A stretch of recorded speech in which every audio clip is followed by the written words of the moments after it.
Bonjour, je suis Stéphania et je te donne la bienvenue encore une fois à ma chaîne Mi Camino Coaching. Aujourd'hui, je suis là pour te partager quelque chose que je n'avais pas tout prévu. Voilà, j'ai l'eczéma. J'ai l'eczéma et donc c'est quelque chose qui est sorti du jour au lendemain. Comme ça, c'est quelque chose que j'ai eu quand j'étais jeune, quand j'étais un enfant, quand j'étais jeune aussi. Et j'ai eu pendant plein d'années cet eczéma. Et puis à l'âge adulte, c'est parti. Et puis jusqu'à aujourd'hui, 20 ans plus tard, j'ai à nouveau de l'eczéma qui est sorti. Si bien de temps en temps, j'avais des petites eczémas qui sortaient sur mes mains. Là, c'est vraiment très fort et ça se voit énormément et surtout c'est sur mon visage. Pourquoi je te parle de tout ça par rapport à ce qui m'a inspiré cet eczéma. C'est les choses qu'on laisse pour plus tard. Ce matin, je me suis levée, j'ai vu la météo et j'ai dit il fait super beau pour faire une vidéo pour pouvoir publier. Et du coup, je dis ok, j'ai les contenus, la bonne lumière, tout va bien. J'ai le temps même aussi pour pouvoir faire cette vidéo-là. Et du coup, je dis mais j'ai de l'eczéma. Et là, j'ai commencé à observer mes pensées pendant que je faisais du yoga. J'ai commencé à observer, j'ai cette habitude les matins quand je fais du yoga d'observer mes pensées, d'observer un petit peu mon corps, où est-ce que j'ai mal. Et oui, je observais mes pensées et du coup, il y avait cette peur à ce qu'ils vont dire. Pour une petite anecdote, pendant mon enfance, comme je vous ai dit, j'avais de l'eczéma, donc à ma main gauche, et puis au niveau du visage souvent. Et donc les enfants, ils étaient un peu cruels avec moi. Ils disaient que ma main elle était pourrie, ils ne voulaient pas me donner la main, ils avaient peur que je puisse lui transmettre quelque chose. J'ai beaucoup souffert ce type de rejet par rapport à mon problème de peau, à mon eczéma. Avec cette anecdote, je me souviens une fois, j'étais en colonie de vacances pour aller à la piscine et il fallait passer par une espèce de contrôle. Il y avait une infirmière, un médecin ou quelqu'un qui était habilité pour regarder en fait si les enfants ils avaient des poux ou s'ils avaient des champignons au niveau des pieds, au niveau des mains, parce que sinon ils ne pouvaient pas accéder à la piscine. Et donc cette fois-là, je suis allée et j'avais mon problème d'eczéma. Et quand j'arrive, la dame, elle me dit je ne vous donne pas l'autorisation puisque vous avez des champignons. Je ne suis pas sûre que ça ne soit pas des champignons ce que vous avez à la main.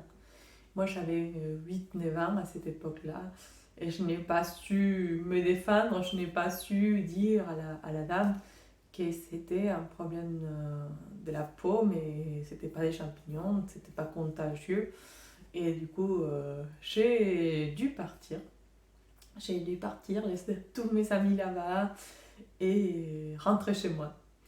Donc c'est quelque chose qui m'a pas mal touchée, qui m'a bien marquée. Oui, et du coup, c'était cette peur à ce qu'ils vont dire. Et ils vont voir que j'ai un eczéma, ils vont voir que j'ai une mauvaise mine. Donc ça ne sera pas parfait. Et c'est là que je vais en venir. On est toujours en quête de la perfection.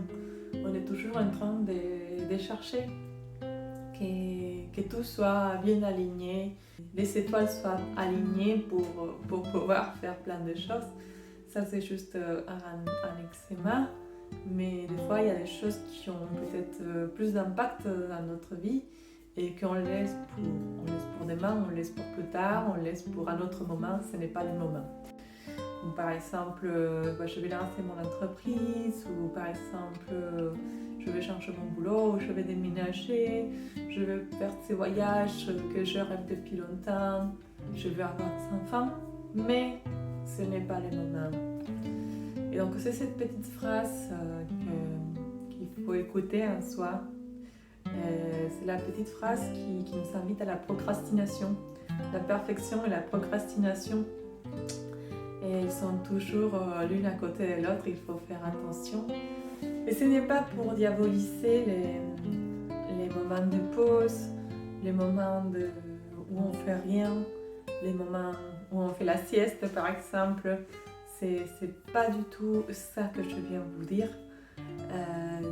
Quand tout le contraire, je suis partidaire de quand on sent les besoins de se poser, de rien faire, de le faire, d'écouter son corps et de prendre une journée pour soi, ou de faire une sieste, ou de peut-être si on a la possibilité de dormir un petit peu plus le matin, ou de se coucher plutôt le soir.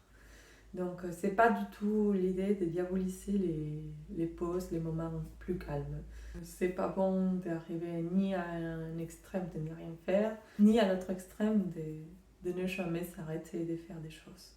Non, qu'est-ce qu'on peut faire à ce moment-là quand on a détecté ou pour détecter ce type de comportement, ce type de limite qu'on se met à nous-mêmes. Détecter cette phrase ce n'est pas le moment. Il faut se poser la question déjà de s'observer. En quoi est-ce qu'on se limite et pourquoi. Par exemple, dans mon cas, là, avec l'eczéma, c'est la peur à ce qu'ils vont dire les autres de mon problème de peau. C'est poser aussi des questions. Est-ce que c'est réellement ce que j'ai envie de faire? Quel impact positif ça peut avoir en moi si je ne fais pas ça? Et entendez bien, si je ne le fais pas. Si je ne le fais pas, c'est qu'il y a quand même quelque chose de positif que je vois à ne pas le faire. Donc il faut réfléchir. Et aussi réfléchir à quel impact positif aura cela dans ma vie si je le fais.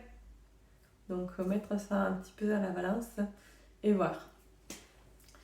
Une des autres questions qui peuvent vous aider à voir les choses plus claires et à arrêter de procrastiner ou de chercher la perfection pour faire cette chose-là, c'est poser la question de quoi je peur pour ne pas les faire. Je ne fais pas ça parce que j'ai peur de quelque chose. Comme je vous ai dit, mon cas c'était la peur de ce qu'ils vont dire. Et aussi c'est poser la question, est-ce que c'est cohérent avec moi? Est-ce que c'est quelque chose, c'est que j'ai envie de faire mais ce n'est pas le moment? Est-ce que c'est quelque chose qui est cohérent avec moi, avec mes pensées, avec mes valeurs, avec mes besoins, avec ce que je crois? Est-ce que c'est en cohérence avec ce que je fais, ce que je pense, ce que je suis? Et puis c'est poser aussi une dernière question. Si j'étais dans un monde où il n'y a pas de contraintes, qu'est-ce que je ferais avec ces projets-là? Est-ce que c'est un projet que je ferais parce qu'il n'y a aucune contrainte et que j'irai directement le faire? Ou est-ce que je profiterai parce qu'il n'y en a pas de contraintes pour faire autre chose? Et donc là, c'est une question de priorité et on voit qu'est-ce qu'il y a. Déjà, si on commence par ça, c'est un bon début.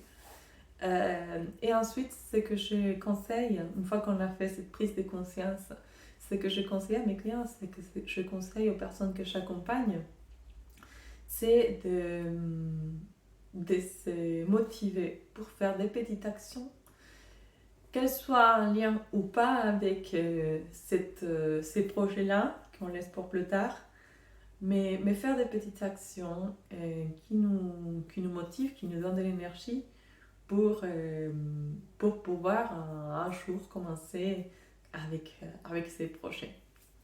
Donc comme je vous ai dit, ça peut être en lien ou pas.